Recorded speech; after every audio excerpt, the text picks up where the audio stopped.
So you want to start dividend investing? And why wouldn't you? Dividend investing is actually my favorite way to become financially independent. And it's what I do to get my bills paid so I can sit back and play The Sims all day and make YouTube videos and write. Except I haven't written for a while. Does that mean I'm not a writer anymore? So dividends are payments made to the investor from the company profits, and they're my favorite passive income. Because all you really need to do is invest your money up front and then wait for the dividend payments throughout the year to hit your bank account.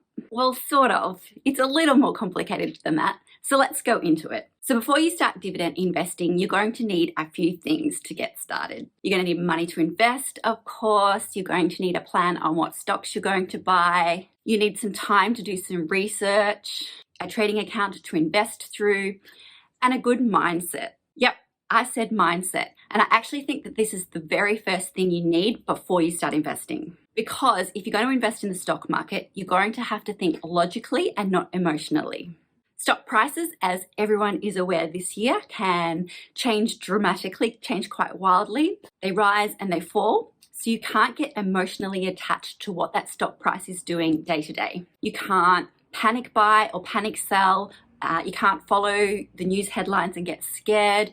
You have to keep a logical mind if you're going to be a successful investor.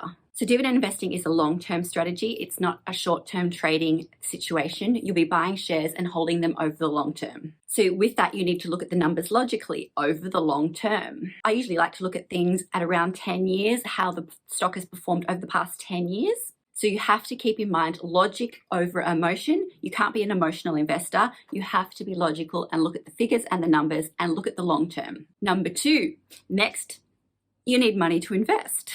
Now you might have a good amount to start with, or you might be starting from zero, and that is fine in both scenarios. I actually don't think it really matters. If you've got some money to start off with, great, but if you don't, that's fine too, because the key to really successful investing is investing consistently over time. So when I started investing in my 20s, I was working full time then, and I would save up out of my paycheck either $1,000 or $2,000, and I would consistently, once I saved the amount up, put that into the stock market. And I did that consistently over 5 years. I always maintained that that first 5 years of consistently investing is what got me a really great start, and time did the rest. I was also very careful not to touch the capital. I would do portfolio rebalances every now and then, and I did sell a lot more often then than I do now. But mostly I just let my portfolio build over time, and that's how it grew. Now in the beginning, I've said this before, I was more of a growth investor in the beginning, and now I'm a dividend investor.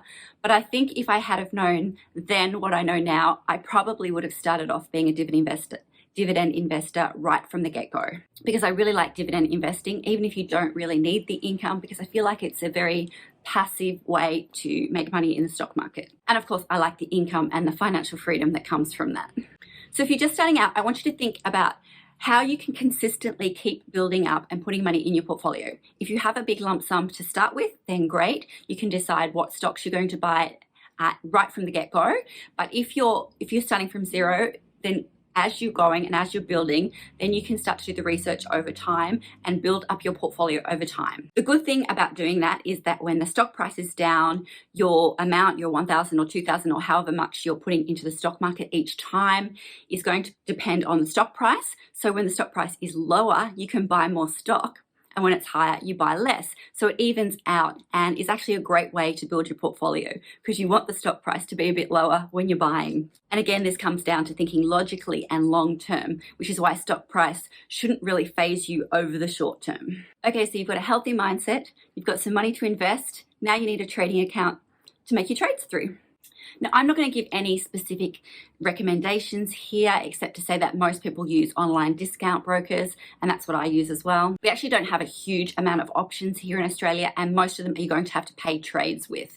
Overseas, you can get online brokers that will give you a certain amount of trades free, but that doesn't happen so much here in Australia. And anyway, I'm kind of skeptical of those trading accounts where you don't pay any fees or pay really low fees, because they're getting your money some other way, either through monthly fees or like some of the micro investing apps. You don't actually get to choose exactly what you want to invest in. You only just get a selection of different ETFs. So you need to weigh up that when you're considering what online broker that you're going to invest through. I usually say go with the online broker that's attached to your bank, simply because it might have higher trading fees, but it will make it a lot simpler to invest through, because often then you can invest straight from your regular bank account and you don't have to open up a separate investment account. The downside of that is, like I said, you will have higher trading fees. But personally, if you're investing over the long term and you're holding and not continuously buying and selling, the difference between a $10 or a $20 trading fee isn't really going to make much difference over that long term. Now, I'm with CommSec. I don't particularly recommend them or not recommend them.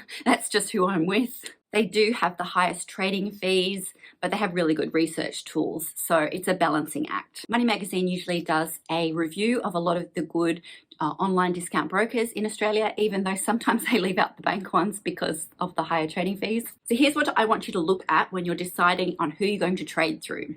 Of course, look at the trading fees, but don't make that your only consideration. Definitely look at the research tools that they provide, because that can often sway you one way or another. Make sure that it's an established company, that they've been around for a long term. You're much better going with someone that's had consistency over the long term rather than someone that's just like come overnight. And of course, one of my favorite factors to look at is the simplicity of trading through them.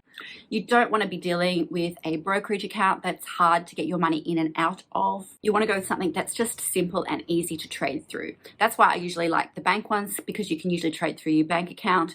But there are some other ones that are just as simple, and it just means transferring money into an investment account. As long as it's really simple and easy to trade through, I think you're good to go.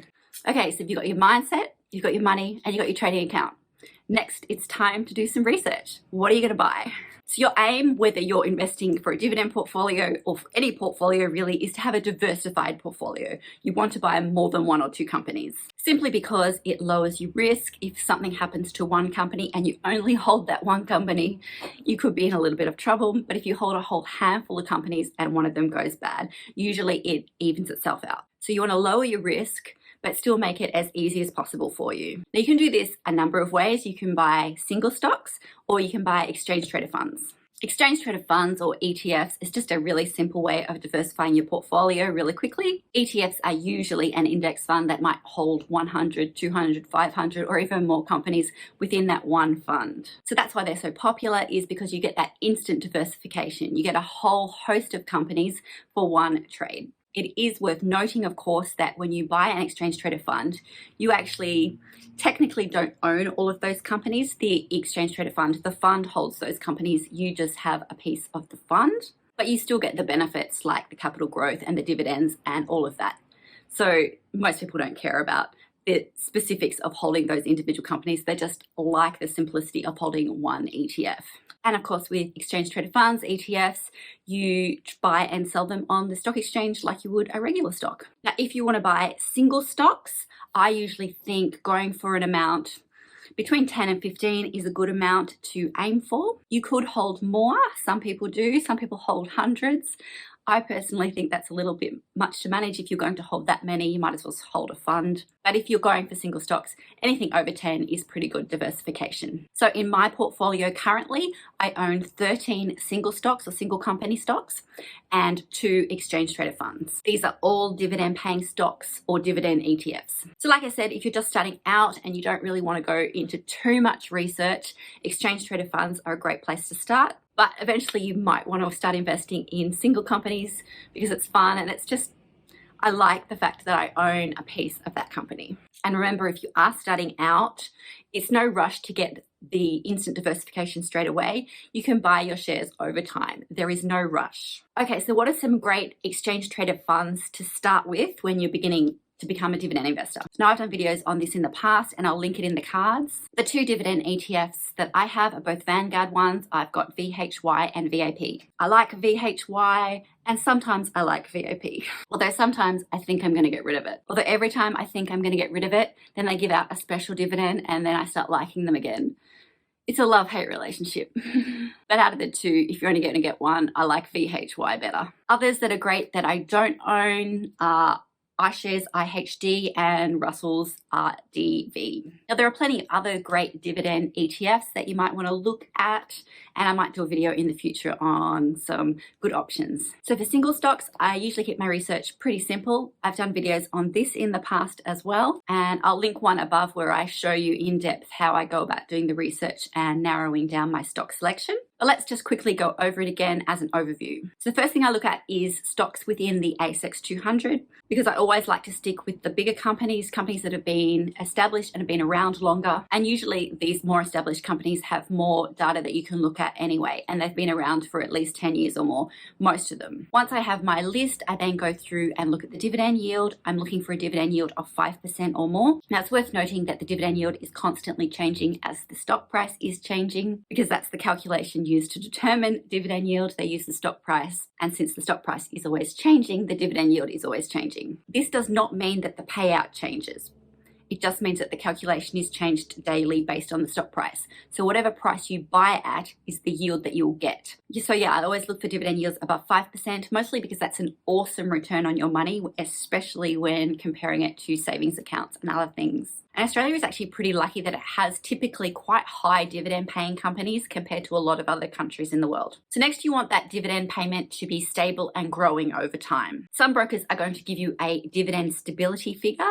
CommSec does, but some of the others don't. If they show it, you want something high, above 90% stability is great, but also don't be tricked. If it says 100% stability, it means that dividend is completely stable. It doesn't change ever, but it also means it's not growing because it doesn't change. Just something to keep in mind. So if your online broker doesn't have the dividend stability figure, it doesn't matter. You can actually just go onto the dividend page of the stock that you're interested in. Just have a look at the past dividend payments and just see how consistent they've been. Are they the same? Are they growing? You can just eyeball this and just have a look at what the past dividend payments have been. You just want to make sure that the payments are consistent and preferably growing over time. And the last thing I look for, I just have a quick look at the debt to equity figure for the company. I don't like investing in a company that has too much debt. It's just a rule that I have. Now, while borrowing can help the company leverage and build and grow much faster, it's also a risk factor that I'm not comfortable with. I prefer a slower growing, consistent company over a fast-paced company that's taking on a lot of debt. Mostly because if a highly leveraged company has some problems, there comes a recession or a pandemic, then it can fall into problems about not being able to pay that loan back. And if a company goes bankrupt, so does your money. So for that reason, I only invest in companies that have a debt to equity ratio of 80% or less. I'm not saying that companies who have high debt to equity ratios are going to fail or anything. Many of them do quite well. It's just a risk factor that I'm uncomfortable with. Also worth noting that banks and financial institutions won't have this debt to equity figure because they're the ones lending the money, not taking the money. So that's a lot of information. What are you going to do with all of this? Well, I like to put all of these figures into a spreadsheet. I just find it makes it easier to look at, but I don't do this over and over consistently. I might only do this once a year. The only time I really do all of this research is around the time when I'm rebalancing my portfolio and I'm looking at other stocks that I might want to buy, or if I'm ready to buy more stocks, or if I'm making a YouTube video. But generally, I don't do this research very often at all. So once you've done all of this, you've got your list of the ASX 200, you've narrowed it down to only those that have a dividend yield of 5% or more, only those that have dividend stability, their dividend is stable over the long term, and those that have a low debt to equity ratio. You're probably going to be left with around 20, 30 companies maybe. It's going to depend, of course, on the economy. Bad economies, you're going to have less companies that fit this criteria, and in strong economies, you're going to have a lot more that fit this criteria. So from this list, just choose the ones you want to invest in. Don't overthink it and try and choose the best one or the right one. All of these are probably going to be great or fine companies to invest in. If you're buying more companies over time anyway, you're probably going to get at least 10 to 15 in the long term. So it doesn't really matter where you start. So just start with the one that you most want to hold.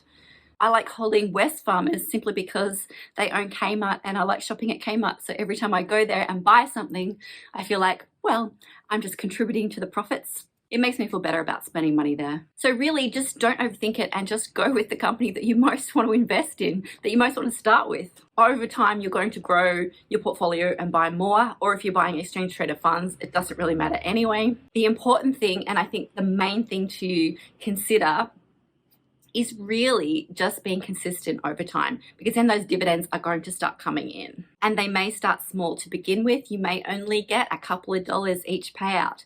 but next time you own a little bit more of the stock and you might get $10 or $20 next time, and then you buy a little bit more, and the next time you might get $30, $50, and then maybe $100, $200 the next year. And eventually you're going to grow to a point where some of the money can pay part of your bills, then all of your bills, then eventually over the long term, if you're consistent at it, hopefully you'll get to a place like I am where it covers all of your bills and you become financially free. That really is an amazing goal to try and go for financially. Okay, well, I hope you've enjoyed this simple starter, how to get started investing in dividend stocks video. I will be making more advanced videos in the future, but I haven't made a video in a while, so I just wanted to start off with something pretty simple.